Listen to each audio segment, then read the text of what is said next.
Hi, it's Ron again. We're here in week number 5. That means that you have made it about a third of the way through the lectures this semester.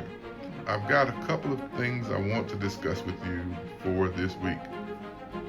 The first thing I want you to do, though, is to go and grab up any assessments that you've had, so tests that you've taken and received a grade back on, or any other assessment where you've been graded. I want you to look at the goal you set for yourself back in week 1 and compare to see if you're on track. If you're not on track, and that could be that you want a B plus in a class, but you only got a B on the test, that is not on track. The first thing I want you to do, if you missed your mark, is to make sure that you closely evaluate how you missed the mark. Like, what mistakes did you make? Did you study the wrong things? Did you emphasize the wrong things in your study time? Did you just misunderstand something that was in the class? Did you think you really had it, but you found out you didn't? Like, those are the kinds of things that you need to make sure you understand, because it's hard to correct if we don't know where we missed the mark. Maybe you worked hard and you were a little bit more off than you thought.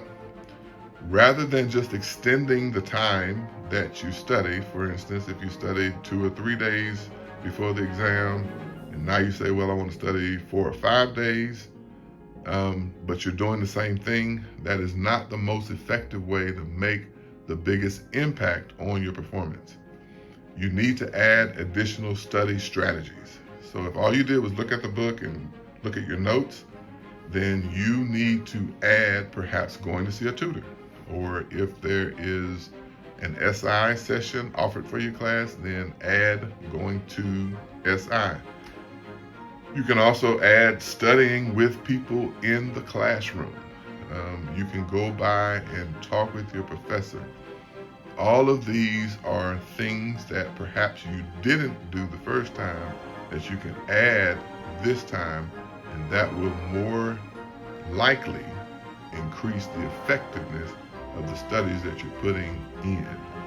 So those are the 2 tips, for this week. God bless you. We'll see you next week.